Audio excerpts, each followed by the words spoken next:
Hi friends, welcome to social team பத்து channel. Daily என்ன tiffin செய்கிறது, இல்லை என்ன சைட் டிஷ் பண்ணுறது, லஞ்ச் என்ன செய்கிறது, இதே நமக்கு யோசனையாக இருக்குது இல்லையா?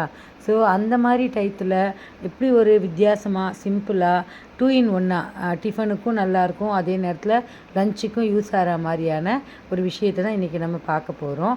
ஸோ மறக்காமல் சோஷியல் டீம் பத்து சேனலை லைக் பண்ணி ஷேர் பண்ணி கமெண்ட் பண்ணுங்கள்.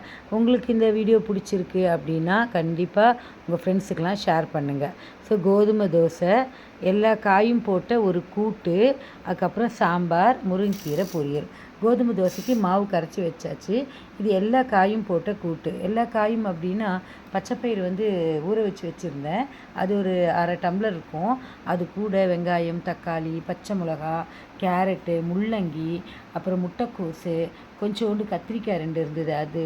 ஸோ நம்மக்கிட்ட என்ன காய் இருக்கோ அதெல்லாம் போட்டு ஒரு 4 சவுண்டு குக்கரில் வச்சு வேக வச்சு தாளித்து கொட்டியாச்சு. இது பார்த்திங்கன்னா முருங்கைக்கீரையை கடாயில் கொஞ்சம் எண்ணெய் விட்டு கடுகு, காஞ்ச மிளகா தாளிச்சிட்டு, சீரகம் தாளிச்சிட்டு, பூண்டு, வெங்காயம் தாளித்து கீரையும் போட்டுட்டு இறக்கிறதுக்கு முன்னாடி கொஞ்சம் பெப்பர் தூவி உடச்ச கடலையை நம்ம பொடிச்சு போட்டோன்னா சூப்பரான முருங்கைக்கீரையும் ரெடி ஃப்ரெண்ட்ஸ். சாம்பார் நேற்று வச்சது இருந்தது. ஸோ இதுதான் இன்றைக்கி நம்ம வீட்டில் மார்னிங் பிரேக்ஃபாஸ்ட். கோதுமை தோசை, கோதுமை மாவு, தண்ணி, அப்புறம் உப்பு, இது மட்டும் போதும் ஃப்ரெண்ட்ஸ். இது கூட நீங்கள் வேறு எதுவும் சேர்க்க வேண்டாம். நல்லா கெட்டி இல்லாமல் கோதுமை மாவை கரைச்சிக்கோங்க. தோசை மாவு பதத்துக்கு இருக்கக்கூடாது. கோதுமை தோசை மட்டும் கொஞ்சம் மாவு கெட்டியாக தான் இருக்கணும். அதே மாதிரி ஒட்டாமல் வரணும் அப்படின்னா நல்லா பரத்தி விட்டுட்டு, கல் ரொம்ப சூடாக இருக்கக்கூடாது, மீடியம் தான் கல் சூடாக இருக்கணும். அப்படி உங்களுக்கு சூடான மாதிரி தெரிஞ்சதுன்னா கொஞ்சம் தண்ணி தெளிச்சுக்கோங்க. ஸோ அப்படி மீடியமாக சூடான கல்லில் தோசையை வார்த்துட்டு அதுக்கப்புறம் இது வேகிறதுக்கு டைம் கொடுங்க. மீடியம் ஃப்ளேம்லேயே வைங்க. கோதுமை தோசைக்கு ஹை ஃப்ளேமில் இருக்கக்கூடாது, இருந்ததுன்னா கல்லோட ஒட்டிக்கும். பாருங்கள், இது சப்பாத்தியோட அடுத்த வெர்ஷன் மாதிரி இருக்கும். சூப்பராக இருக்கும். இந்த மாதிரி நம்ம தோசை சுட்டோன்னா மீடியம் ஃப்ளேமில் ஃப்ரண்ட் அண்ட் பேக் நீங்கள் வேக வச்சிங்கன்னா சூப்பரான ஒரு கோதுமை தோசை வந்துடும். சப்பாத்தி டேஸ்ட்டு தான், ரொம்ப சாஃப்டாக பேப்பர் மாதிரி மடியும் அந்த அளவுக்கு இருக்கும் அந்த சப்பாத்தி.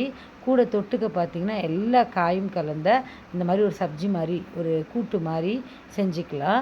முருங்கைக்கீரை இப்படி நாம் ஒரு ரெசிபி காலையிலே நம்ம பண்ணிட்டோன்னு வச்சுக்கோங்களேன், நல்லா ஃபில்லாக இருக்கும். ஏன் அப்படின்னா இந்த சுகர் இருக்கிறவங்க, அதுக்கப்புறம் வயிறு சரியில்லை, அந்த மாதிரி நேரத்துலலாம் சாதா தோசையை விட கோதுமை தோசையை நம்ம செட்டு சாப்பிட்லாம். ஆர்டினரி தோசையை விட கோதுமை தோசைக்கு ரொம்ப ஃபைபர் கண்டென்ட்டும் அதிகம். தோசைக்கல் நல்லா மீடியம் ஃப்ளேமில் சூட வச்சுட்டு அதுக்கப்புறம் தோசை வாருங்க. இப்போ பாருங்கள் எவ்வளோ ரவுண்டாக ஒரு கோதுமை தோசை நான் உங்களுக்கு வாத்து காமிச்சிருக்கேன். இந்த காய் கூட்டு இருக்குது பார்த்தீங்களா, இது அல்டிமேட்டாக இருக்கும்.